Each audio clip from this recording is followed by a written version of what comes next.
por qué estoy aquí y por qué escribo el libro. Y entonces la mejor manera de explicarlo, yo creo que es comenzar por la portada y la contraportada del libro.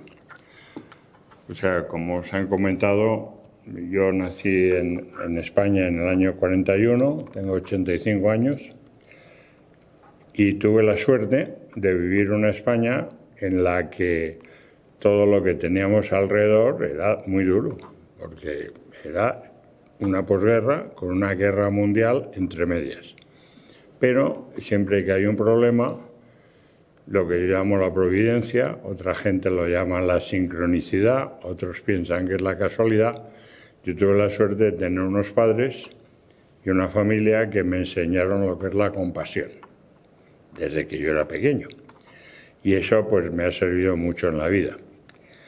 Y entonces, con ese esquema fue con el que nos planteamos, mi esposa y yo, el desarrollar nuestra vida.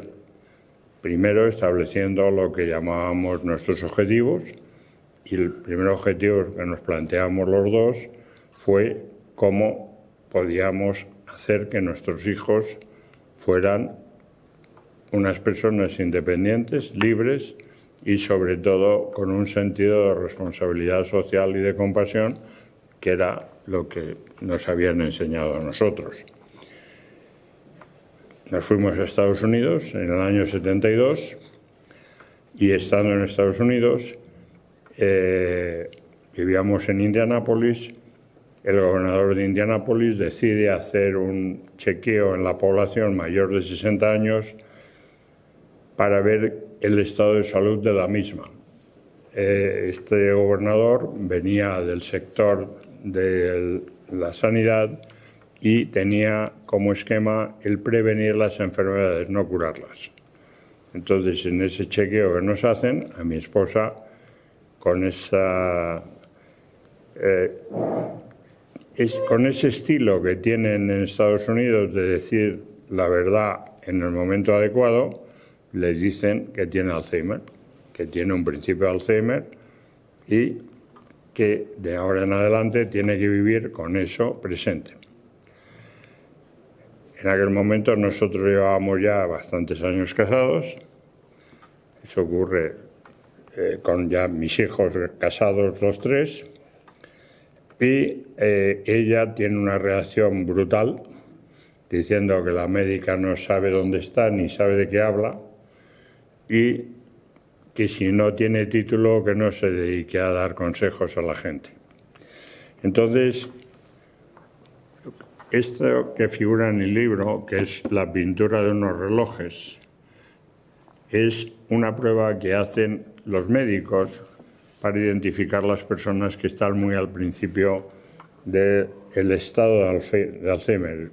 Para mí, como comentábamos, llamamos una enfermedad, pero es un deterioro neuronal, y entonces una de las pruebas que se hacen muy al principio es para identificar si la persona realmente lo tiene o está empezando a tenerlo, es que pinte la esfera de un reloj y coloque las manillas en las 10 y 10, que es como están en este cuadro.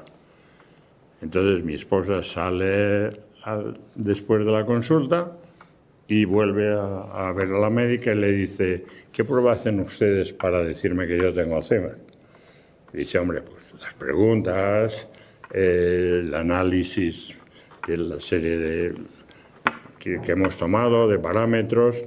Y le dice: no, pero hay alguna prueba que me han dicho, dice ella, que la utilizan muy rutinariamente, aunque no es muy médica. Dice: sí, pintar una carátula de un reloj. Entonces ella sale, se va a casa y pinta este cuadro. Este cuadro no tiene una carátula, tiene 7 carátulas. Y cuando ella pinta este cuadro me dice: ves, yo no tengo Alzheimer. Entonces, esto lo cuento porque realmente, antes de entrar en más detalle, a mí me gustaría dar 5 minutos sobre un tema que para mí es la clave de todo lo que vamos a hablar hoy, y es el cerebro. El cerebro es el elemento más desconocido del hombre y es el único elemento que no se sabe cómo funciona.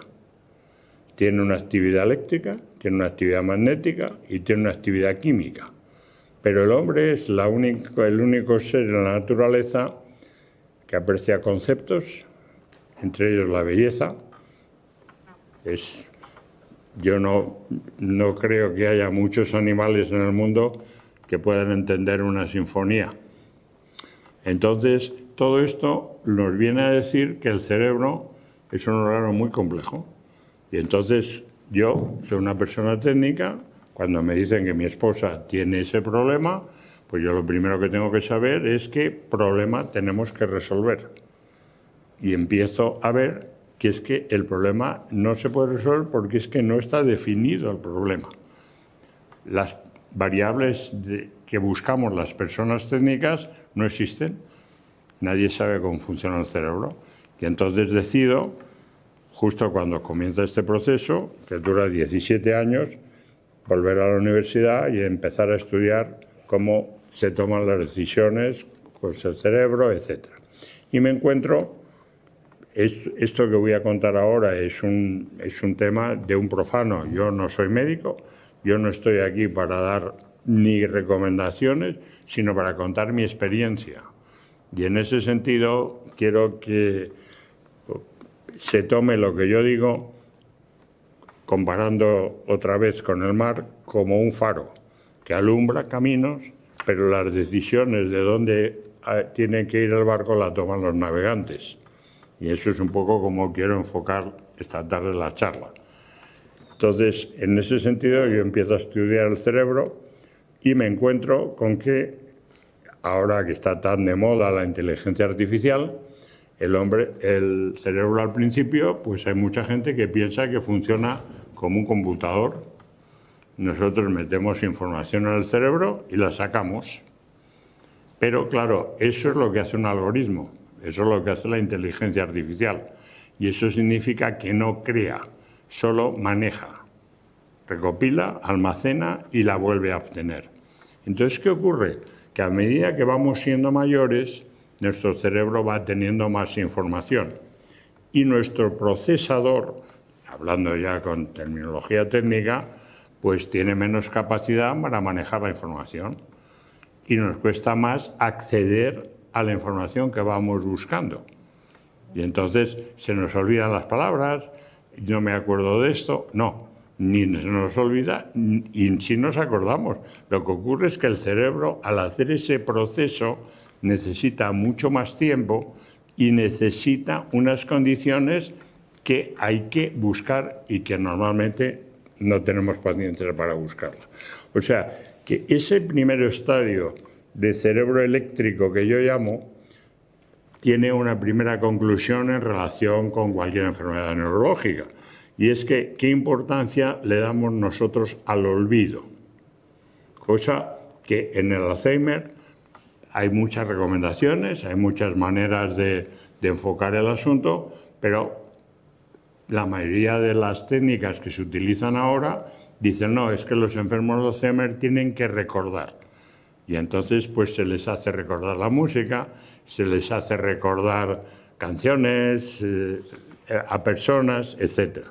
Entonces la primera conclusión que yo saco de este tema es que más que recordar, lo verdaderamente importante es olvidar lo que no es necesario. Entonces hay un cuento muy famoso de Jorge Luis Borges, que se llama Funes el Memorioso, que es un gaucho que va por el campo, se cae del caballo y cuando recobra el conocimiento tiene la memoria perfecta. Y entonces empieza a vivir con una memoria perfecta y a los 2 días se va al médico y le dice, quiero que me aplique la eutanasia, porque yo no puedo vivir con una memoria perfecta. Entonces nosotros no nos damos cuenta lo que sería nuestra vida si nosotros no olvidásemos. Por ejemplo, para hacer esto, que yo lo hago automáticamente, un hombre con una memoria perfecta se recordaría todas las veces que ha cogido este vaso y qué ha hecho para que el agua no se le cayera. Entonces, la primera conclusión de eso, y además yo esto lo he hablado con médicos y bueno, son teorías, que es como todo, porque cada enfermo es distinto. Es distinto porque cada cerebro es diferente. Y cada cerebro diferente está en un entorno diferente, familiar, geográfico, económico, etc. Pero la primera conclusión es que muchas veces cuando nosotros tenemos que cuidar a una persona de Alzheimer, lo que tratamos es que vuelva a vivir el pasado. Y le enseñamos fotos, les preguntamos, oye, ¿tú te acuerdas cómo me llamo? Entonces le estamos haciendo que su cerebro vuelva a buscar una información que al no tenerla inmediata significa que no es agradable para él. Por ejemplo, mi esposa, que tenía un oído musical perfecto, tocaba el piano, pintaba, era muy completa en ese sentido, cuando oía las sinfonías Goldberg de piano, lloraba. Y entonces ya le preguntaba por qué lloraba. Ella no sabía por qué lloraba. Y después de mucho tiempo, de muchas comprobaciones, me contaron que es que cuando ella tenía 15 años, bueno, hasta que tuvo 15 años, ella daba clases de piano para ser pianista. Y una de las cosas que estaba en su programa de aprendizaje eran las variaciones Goldberg, que es lo que utilizan los pianistas para ver la interpretación, el sentimiento, etc.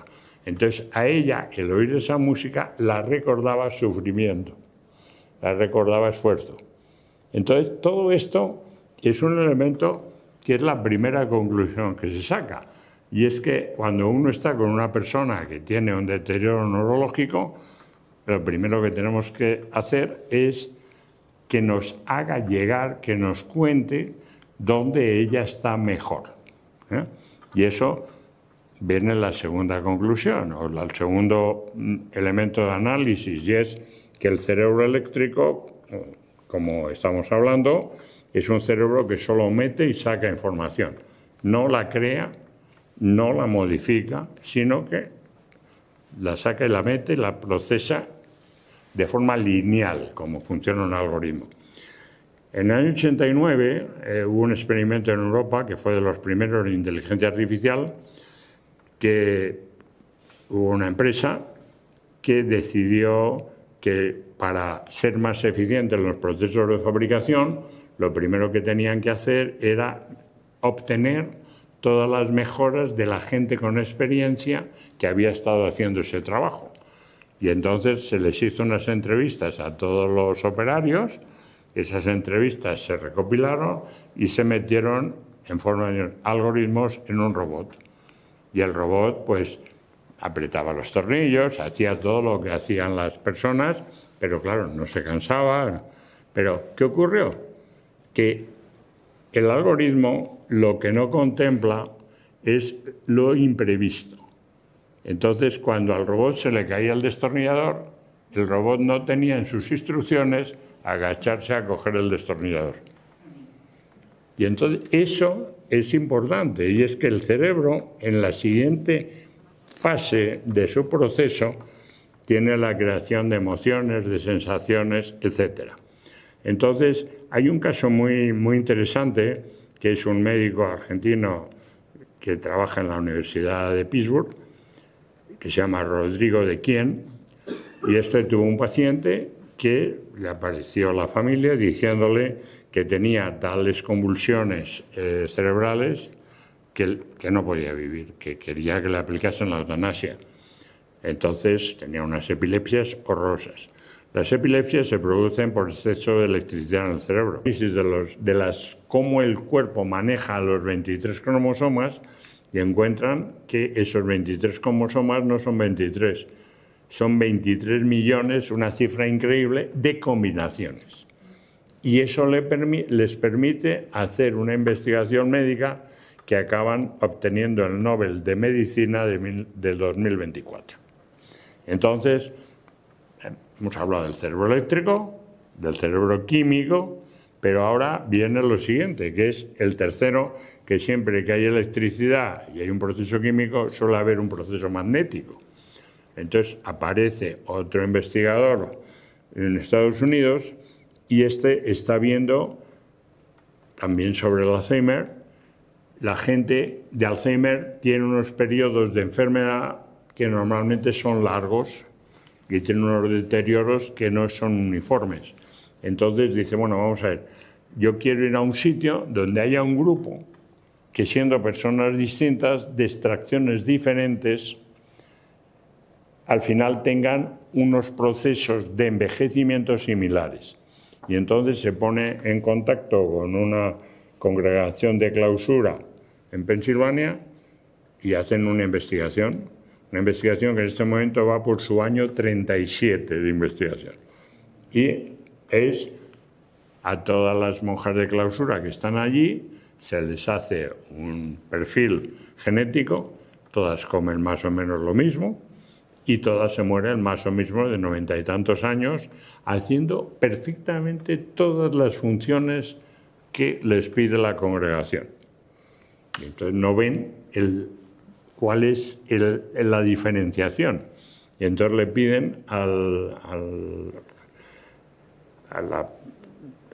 organismo en el que están todas ellas, forman parte, si les pueden hacer una autopsia cerebral. Hacen la autopsia cerebral y ven que todas tienen un grado de Alzheimer superior al 50%. Han perdido casi la mitad de su cerebro, algunas ya no tenían la mitad del cerebro en riego.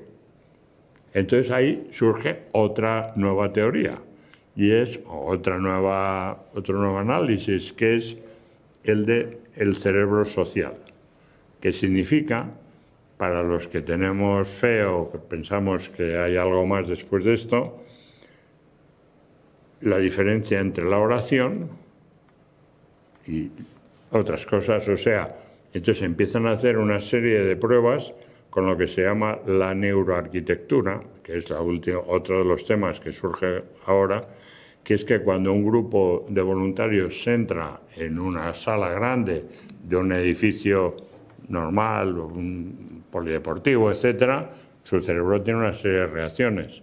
Pero cuando entran en una catedral, las reacciones son distintas. Y cuando entran en una catedral y se ponen a rezar, hay una uniformidad en la respuesta cerebral de las personas que están allí. Entonces, esto es un poco lo que tenemos delante, que es, nosotros pensamos que una persona tiene Alzheimer, pues bueno, pues vamos a vivir con ella. Y es que en este espectáculo nosotros tenemos, vuelvo a repetirlo, que resolver un problema que no existe. Hay que vivir en un estado de incertidumbre, hay que vivir aprendiendo de la persona que tenemos delante y sobre todo con una serie de elementos que vas aprendiendo en la forma en que la otra persona reacciona. Entonces, por ejemplo, una de las primeras cosas que nosotros tratamos cuando empieza todo este proceso, que muchas veces la familia, los que estamos cerca, no pensamos que está con un grado de deterioro, sino que es que qué pesada está. Y le chillamos, porque al principio, siempre que hay una enfermedad de Alzheimer, empezamos a subir el tono de la voz. No sé por qué. Y empezamos a repetirle las cosas y empezamos a preguntarle. Y si no nos responde, pero tú no te acuerdas, o sea, le preguntamos de tal manera que la persona que tiene el deterioro neuronal empieza a ver que ella es diferente del resto.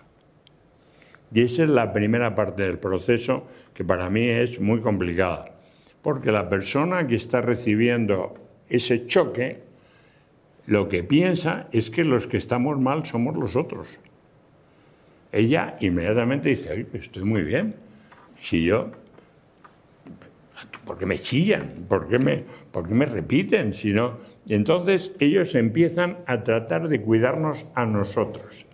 Entonces, en esa primera fase, en el caso de mi mujer desarrolló unas capacidades de robo que eran espectaculares. O sea, ella llegaba a una cafetería y antes de que nos diéramos cuenta, se había llevado los cubiertos, el plato, la servilleta, todo. Llegaba aquí y antes de que me diera cuenta había desaparecido el teléfono, porque ella pensaba que nosotros olvidábamos las cosas. Entonces, eso es muy importante, el observar la vida no desde nuestro sitio, sino desde el sitio del otro, ¿vale?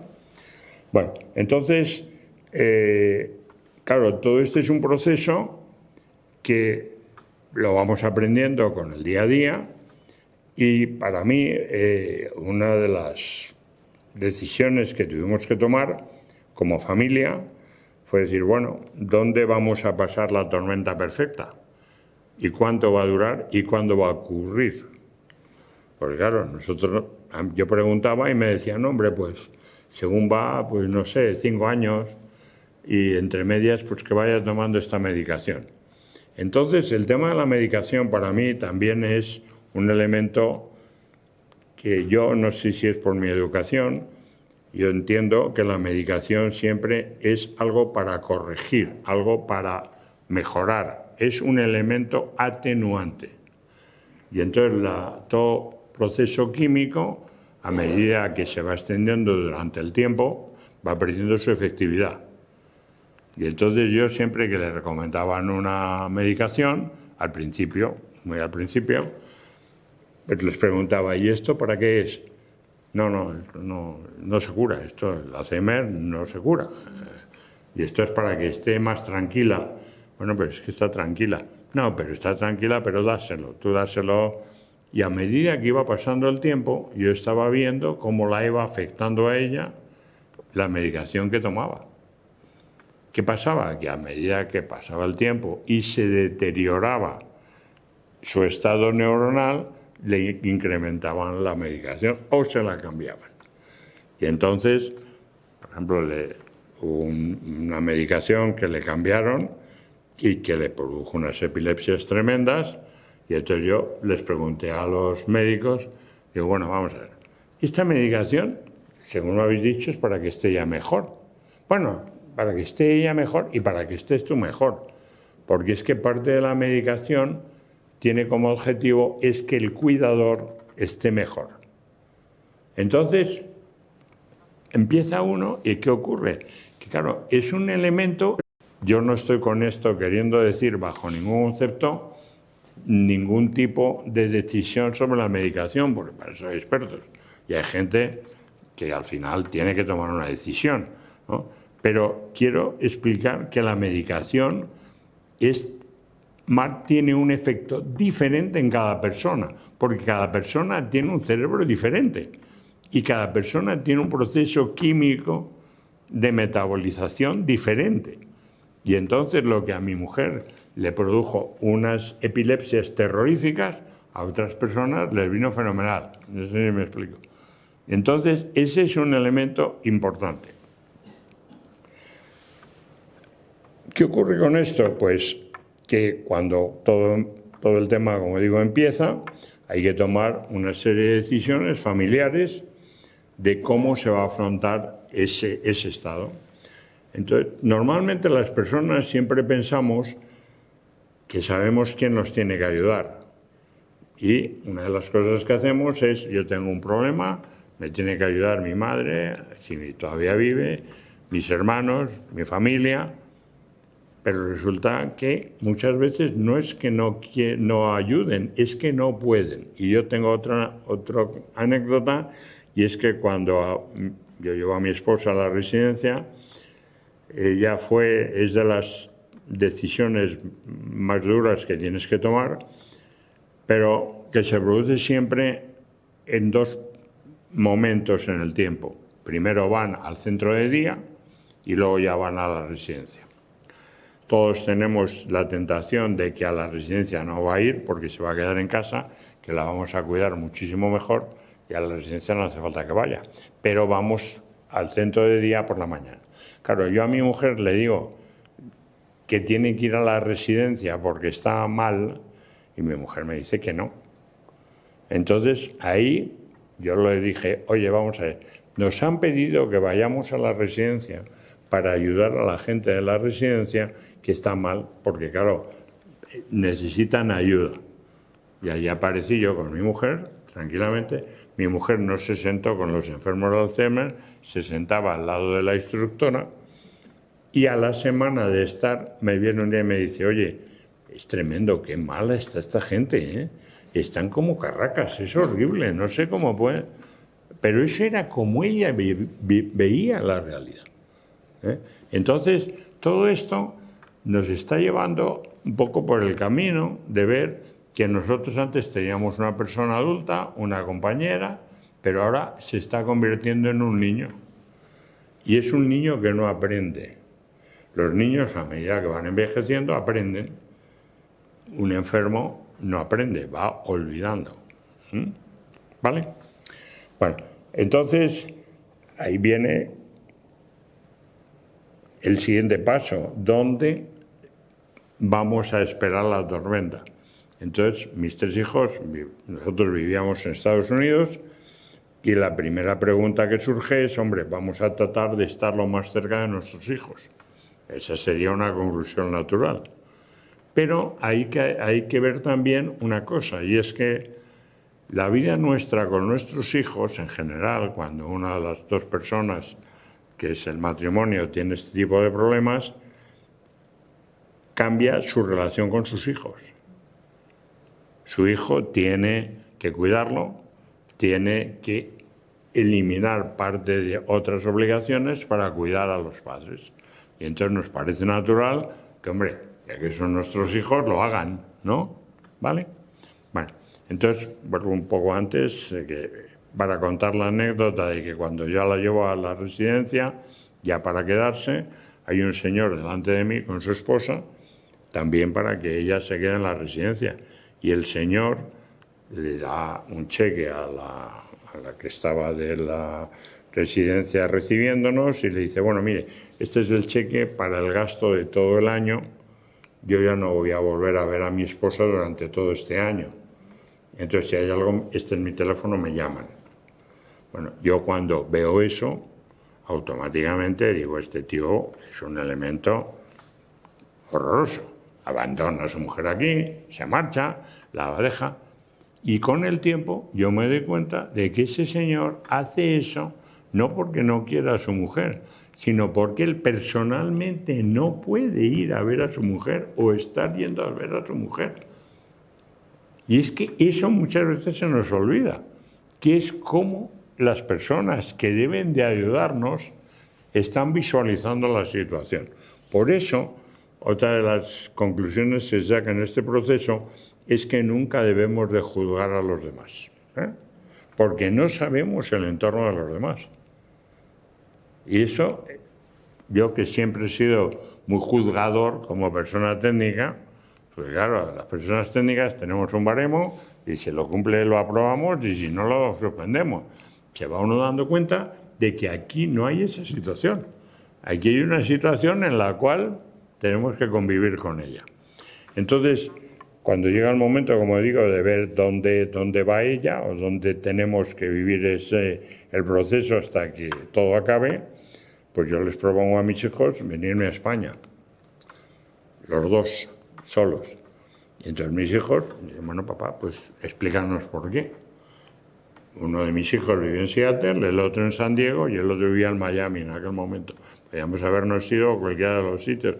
Digo, vamos a ver, yo lo que creo que todos tenemos en común es que la persona que tenemos que cuidar es a la que está mal. Entonces vamos a buscar el sitio donde ella esté mejor. ¿Y cuál es el sitio en el que ella está mejor? Donde las personas que están con ella tengan más empatía y más compasión. Entonces, eso es una de las cosas que la gente al principio entiende mal. En Estados Unidos la medicina es tan buena como la española o mejor. Esto es cuestión de pagarla o a veces no hay ni que pagarla porque hay organizaciones normalmente de origen benéfico, filantrópico, que ese servicio, pero ¿qué ocurre? Que la relación allí es una relación que yo llamo de suma cero. Yo te compro tu tiempo y tú me das tu tiempo. Y a las 6 de la tarde la señora se quita su gorrito y el problema desaparece. No hay empatía con la situación.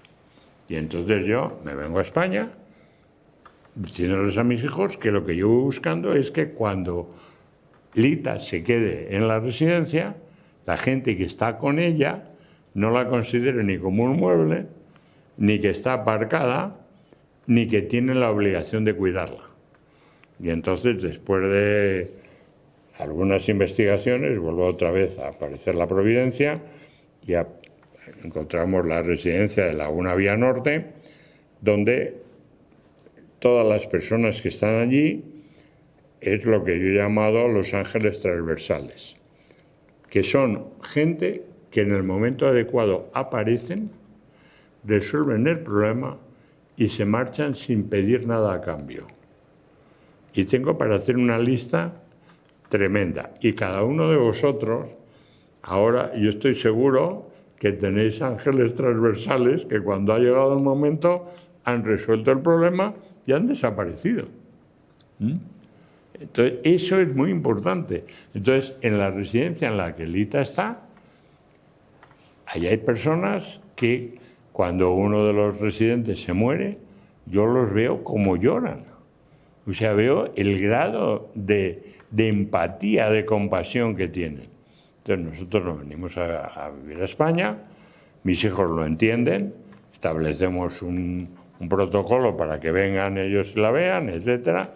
En ese protocolo hay unos periodos de descanso para que yo también pues siga pudiendo manejar el asunto. Y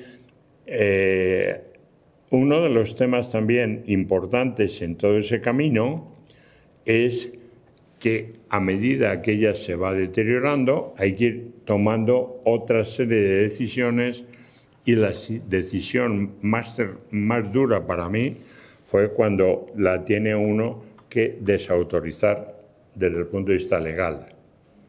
La desautorización legal, muchas de las personas no la conocemos, pero es llegar y decirle al gobierno, oiga, mire, esta señora no puede gestionar sus intereses y entonces yo quiero que usted me nombre como Estado, como gobierno, su administrador.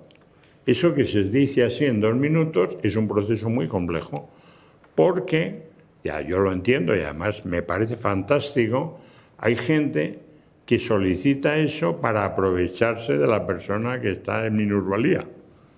Y entonces el proceso funciona de la siguiente manera: se solicita, aparece el juicio, hay un juicio, en el juicio hay un fiscal que defiende a la persona a la que se quiere desautorizar. Y el fiscal trata de que esa persona no se la desautorice.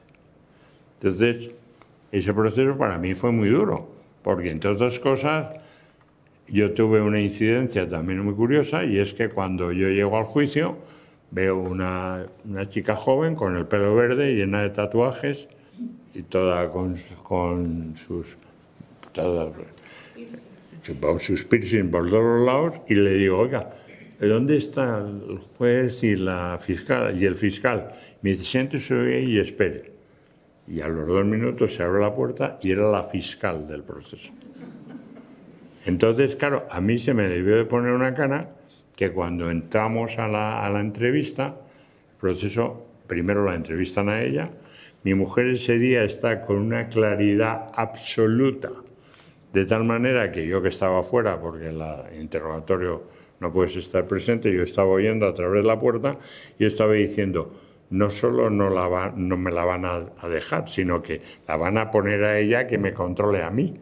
Porque es que era una serie de respuestas perfectas, cosa que es muy curiosa, porque un enfermo que no sabía ni el día que era, en ese momento, ella, por el entorno, por la información que va recogiendo, se da cuenta que hay que contestar.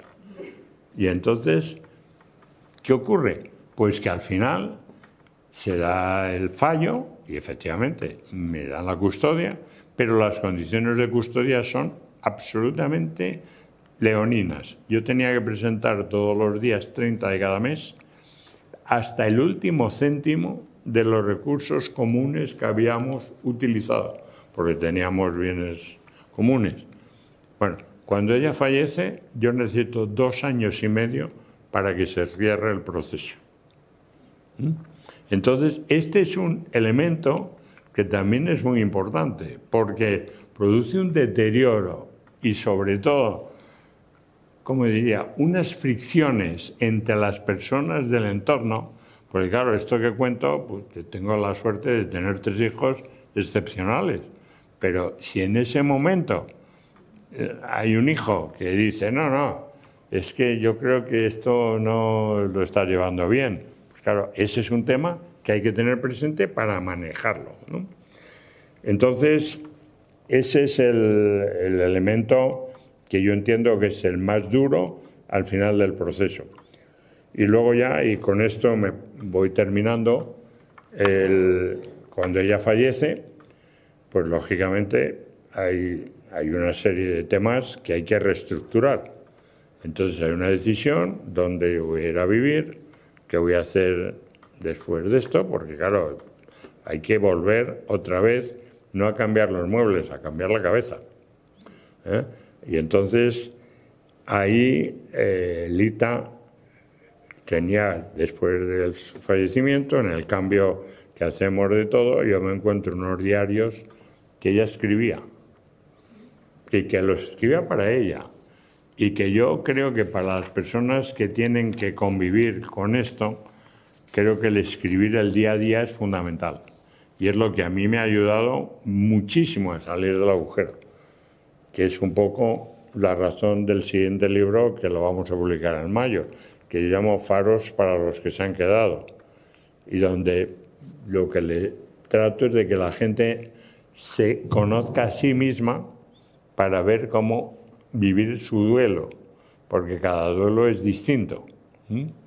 Entonces, en esos diarios, por ejemplo, ella leía algo, lo escribía y dice: la espiritualidad es lo más importante. En la Biblia hay 365 menciones que dicen: no temáis, yo estoy aquí. Y hay una oración, y con esto casi voy terminando, que también la escribe, y que dice: pedí a Dios fuerza para ayudar a todos los que lo necesitan, y Dios me envió dificultades que me hicieron mejor. Pedí a Dios sabiduría para elegir las soluciones adecuadas y Dios me dio problemas para resolver que me hicieron más capaz. Pedí a Dios coraje para no desfallecer y Dios me dio peligros para endurecerme que me hicieron más capaz. Pedí a Dios amor y Dios me dio personas para ayudar. Mis oraciones fueron respondidas. Bueno, pues esto es un poco el resumen. No sé si me he extendido en la parte técnica, pero ahora cualquier pregunta estoy a vuestra disposición y muchas gracias por la atención.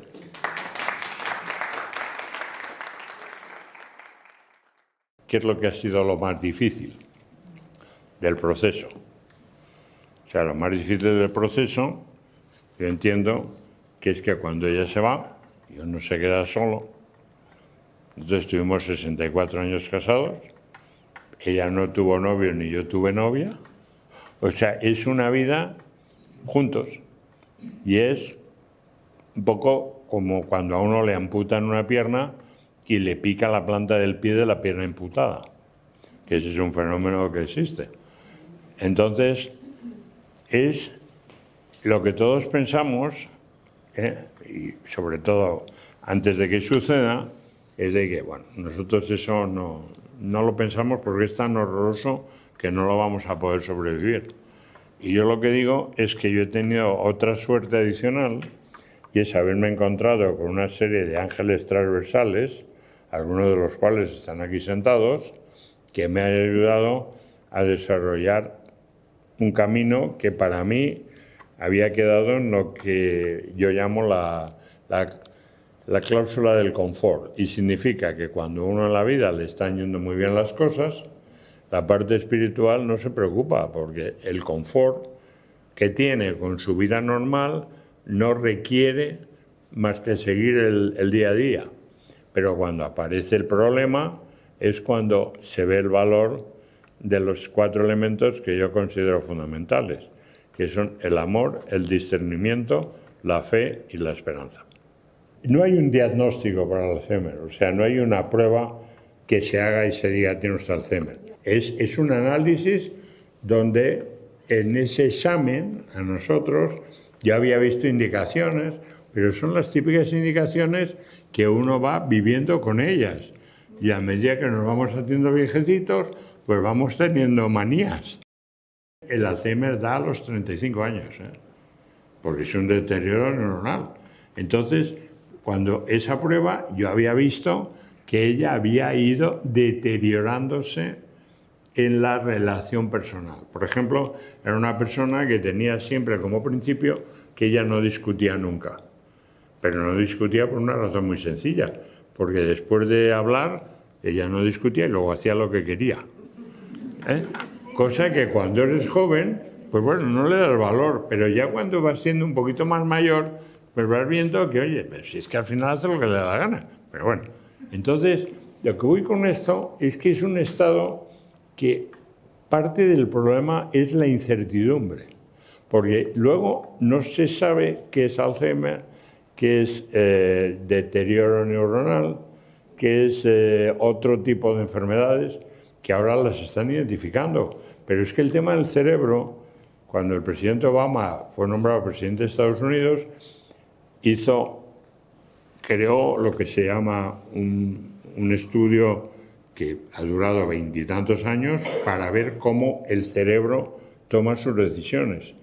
Y lo máximo en esos 20 y tantos años desde que Obama lo comenzó, y además el médico que lo lleva es un médico español, Rafael Yuste, fue el que nombraron como líder de ese estudio, que estaba en la Universidad de Pittsburgh. Solo han conseguido saber cómo un pez que tiene dos neuronas conecta una neurona con otra. Ese es el único avance que han hecho. Y están 20 y tantos, o 30 y tantos, no sé cuántos centros del mundo investigando. Porque es que el cerebro es un elemento que tiene más neuronas que granos de arena hay en las playas de la Tierra. Los números neuronales son tan tremendamente gigantescos que cómo nosotros vamos tomando las decisiones, vamos percibiendo la realidad. O sea, ahora la teoría más avanzada de mecánica cuántica, precisamente una de sus bases es esa, que la realidad depende de cómo el observador la interpreta. Entonces, si ya estamos en ese estado, y entonces ella era joven, pero ella lo que hizo fue, hombre, esta señora se ha equivocado, yo me siento perfectamente. Y de hecho, pasaron muchos años en los que nosotros seguimos haciendo vida normal. ¿Qué ocurría? Que lo que era una vida normal antes se convirtió en un elemento que es también interesante, y es que a medida que van deteriorándose, como van volviendo a la niñez, van perdiendo el respeto social. Entonces, por ejemplo, mi mujer llegaba a un ascensor, se subían dos japoneses y le decían, oye, ¿y estos por qué son tan bajitos y tan feos? Si es que gente más horrorosa, pero que los otros la oían. O llegábamos a una cafetería y había una señora sentada y decía, qué poca vergüenza ya, no tiene para llevar ese tipo de minifalda. Y uno la veía y estaba perfectamente normal. O sea, es que es un proceso que es tremendamente evolutivo, lento. O sea, no es, en cualquier otro tipo de enfermedad hay una serie de elementos que van dando información. Y esto yo creo que es de las pocas situaciones, influye mucho el que el entorno lo tome de una manera o de otra. Por ejemplo, el que es otra de las cosas que no quiero que se me quede en el tintero. La gente dice, bueno, pero ellos ya hay un momento en que ya no se enteran. Bueno, mi esposa, 2 semanas antes de que falleciera, llevaba ya bastantes años sin hablar, se me queda mirando y me dice, eres un traidor, pero con el tono y el sentido de cuando era joven. Y le digo, Lita, ¿por qué me dices eso? Dice, tú lo sabes de sobra. Pero claro, me quedo totalmente atónito, se me queda mirando y de pronto me guiña el ojo y me dice, sí, es una broma, hombre. Entonces, En todos los casos que yo he ido hablando con la gente, etcétera, el enfermo pierde la capacidad oral de expresarse y de recibir información, pero aumenta su capacidad para recibir conexión que no es verbal. Me explico. Yo llegaba a ver a mi esposa cuando el COVID, y cuando el COVID yo la seguía yendo a ver, yo no la podía, la veía a través de una ventana. Y entonces yo llegaba, ponía la mano en el cristal y desde dentro le ponía la mano en el cristal a ella y empezaba a sonreír. Y yo, cuando iba y la cogía la mano, notaba que le cambiaba la mirada.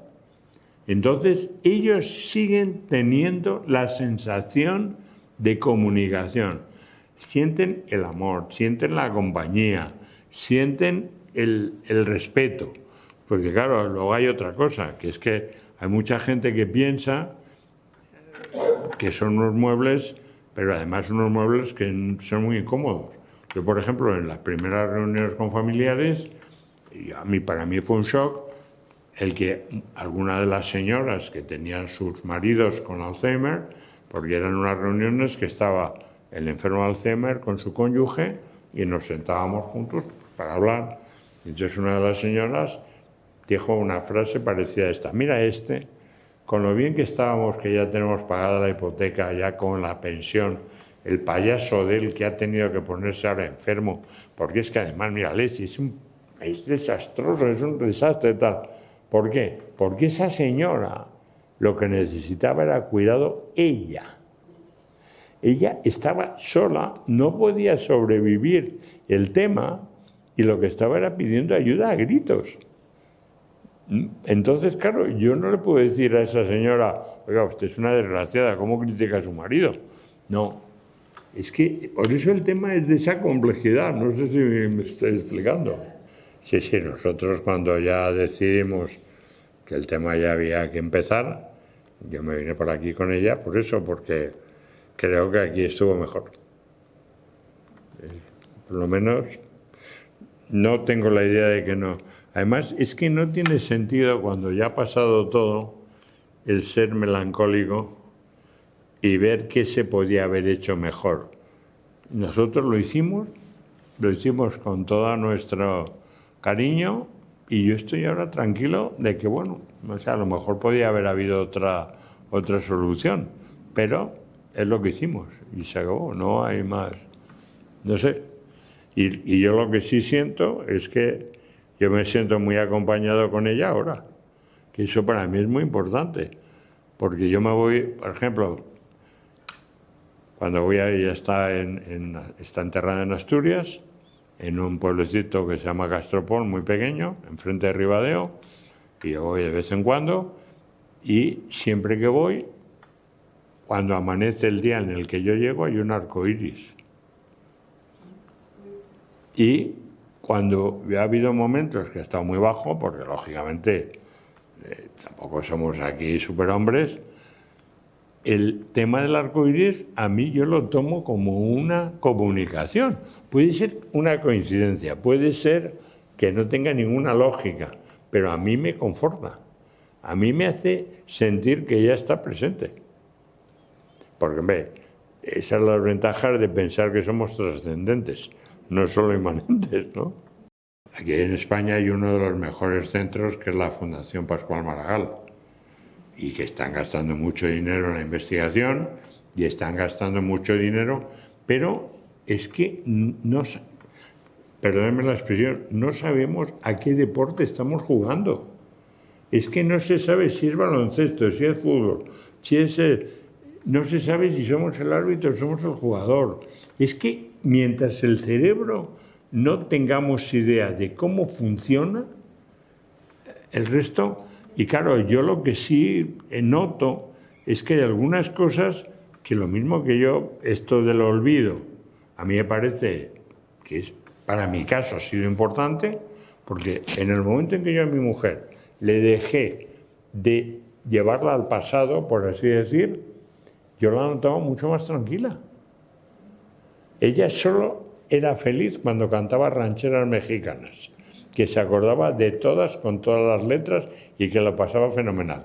Pero quitando ese recuerdo, para ella volver al pasado era dramático, porque sus padres se habían divorciado, ella había tenido un impacto muy fuerte por el divorcio de sus padres, pero es así. O sea, ella tuvo un tratamiento de lírica. La lírica fue uno de los elementos.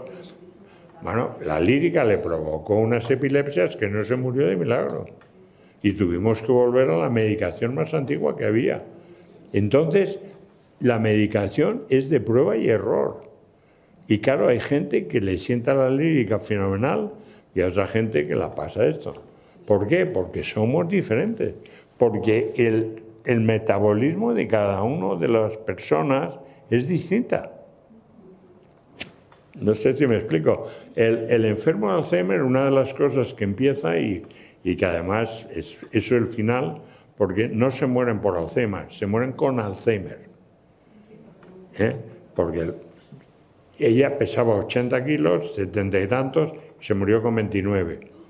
Y es que dejan de tener necesidad. No tienen necesidad de beber agua, no tienen necesidad de comer, no tienen necesidad de... Entonces, la medicación, pues hombre, yo entiendo que hay que dársela, lógicamente, y por eso digo que yo bajo ningún concepto ni estoy criticando ni estoy diciendo que no ha habido mejoras. Yo lo que estoy diciendo es que en este tiempo que yo he estado haciendo relación con este tipo de enfermedades, yo no he visto mejoras. Yo he visto, por ejemplo, a mi mujer, yo la tenía a 20 y tantos kilómetros de donde yo vivía aquí en Madrid. Y entonces mis hijos me dijeron, papá, hay que cambiarla de la residencia, hay que buscar una más cercana. Y entonces yo vine y busqué una residencia que estaba a 2 kilómetros de mi casa. ¿Y sabe cuánto duró en esa residencia? Una semana. Porque yo llegué a la residencia y un día llego, mi mujer ya hablaba poco y me la veo llorando. Y le digo, ¿qué te pasa? Y no me dijo nada. Pero me dio una mirada que para mí fue suficiente para saber que ella no podía estar allí. Que esa otra residencia no le gustaba. Que esa segunda residencia no le gustaba. No, es que no es que le guste o no, es la relación que tienen con los que están con ellos. Es que, vamos a ver, si uno considera que estas personas lo que hay que hacer es aparcarlas y que molesten lo menos posible, que esa es la diferencia entre un centro que tiene que producir beneficio, porque claro, cuando yo tengo una compañía de residencias, y no estoy criticando a nadie, estoy hablando en voz alta, y tengo una serie de servicios que tengo que hacer productivos, pues las personas que necesitan ayuda tienen que adaptarse a mi programa. Entonces yo las baño a una determinada hora, las siento a otra determinada hora, y para que no molesten, pues a lo mejor las doy algo para que estén dormidas en determinados momentos. ¿Me explico? Entonces, claro, por eso es por lo que yo me he referido a la compasión, a la empatía del cuidador y del centro. El centro para mí fue maravilloso y a mí cubrió, pero a lo mejor hay otra persona que usted le pregunta por ese centro y le dice que bajo ningún concepto. Es así, es que cada uno es su caso particular. Entonces, claro, es un camino muy duro. La respuesta normal es que es la que daríamos a una persona que creemos que nos está entendiendo. Si yo a ella le digo que esos son sus nietos, que se llaman Pepito, Francisco y Antoñito, es que le da igual. Ella no sabe, ella ha perdido esa conexión con la realidad. Entonces, cuando pregunta o ve eso, lo que yo entiendo que el enfermo, en mi opinión, necesita es cambiar inmediatamente el tema. En vez de decirle, oye, no, son fulanito, perenganito, ¿y estos quiénes son? Y cuando uno hace eso, les cambia, una persona normal diría, oye, perdona, que no me has contestado. Nunca en la vida dicen eso. O sea, que usted sugiere cambiar el tema. Cambiar el tema. Hablar muy bajito, tocarles, es lo que yo noto. Una mano, sí, el que ellos sientan y sobre todo el que les dé confianza. Porque ellos es que cuando uno piensa cómo una persona que se siente sola y abandonada está en el mundo, es que es muy duro. Ellos piensan que están solos, que nadie les entiende. Porque cuando preguntan algo, oye, ¿y esto? Pues, y les gritamos, hombre, ¿y cómo no te acuerdas? Y tal, y no sé. Entonces, lo que hay que hacer es inmediatamente no producirles la tensión de la respuesta. Porque la respuesta para ellos no tiene valor. A ellos van a ver los niños. Hombre, a mí me dijo, en un momento dado mi esposa, si yo conocía a mi hija. Y dice, oye, ¿tú conoces a Paula? Y entonces yo le dije, sí. Punto, cambié de... O sea, establecer esa relación. Sí, cambiarle inmediatamente. Y decirme, por ejemplo, oye, ¿por qué mi hijo Daniel, que tiene ya 3 niños, oye, Daniel, ¿cómo es que no se casa? Es que ya lleva mucho tiempo y no me ha dicho que se casa. Había casado y tenía 3 niños. Pero el eliminarles el estrés de la respuesta es lo que yo entiendo que ayuda. Y ayuda también al entorno. Porque claro, no hay nada más tremendo que alguien que está tratando de ayudarle que le diga, oye, si son fulanita, merenganita. Ay, no, que va, qué feos son. Porque luego viene esa. Que cuando ve eso empiece, ¿y este niño cómo es tan feo? Oye, ¿tú cómo estás tan gorda? Porque claro, ese es un proceso, y es que son etapas. Y sobre todo lo del respeto social, en el caso de Lita, es que fue tremendo. Porque es que era horroroso. Era hablarle a todos como el niño que tiene 3 años y ha perdido todo tipo de vergüenza. Y dices, oye, ¿cómo está? Qué gorda está esta, delante de ella. Y qué fea. O sea, es así, ¿no? Porque el niño pequeño tiene un tipo de interfase con ellos que no es lingüístico, es más táctil y más visual. Y entonces ellos ven, primero, que el niño no les estresa, que le tocan, el niño se miran. Es eso, es que son como niños. Lo que pasa es que el niño aprende y ellos no, que ese es otro tema, que es otro asunto, perdón, que es muchas veces se nos olvida, que son personas que no aprenden, desafortunadamente. Las mascotas ayudan. Nosotros teníamos un perro, un schnauzer, que estuvo con nosotros 17 años. Y lo más curioso de cómo ayuda la mascota, este perro estaba con nosotros, vivía. El schnauzer tiene una ventaja, y es que es un perro que no echa pelo, o sea, no desprende pelo, y vive bien en casa, o sea, no, si le educas bien, no se come nada, puede estar muy cerca. Él, Alita, se subía y le olía al oído. Y yo, después de una serie de preguntas, me enteré por qué el perro le olía al oído. Y es que en el oído tenemos el nivel de adrenalina y el perro lo detecta por el olor. Entonces el perro le olía al oído y veía si el nivel de adrenalina de ella era alto. Y cuando era alto, le empezaba a lamar la mano, se le ponía en el brazo. Entonces, en Estados Unidos las mascotas se usan bastante. Y ahí inclusive les dan un título que es de mascota terapéutica.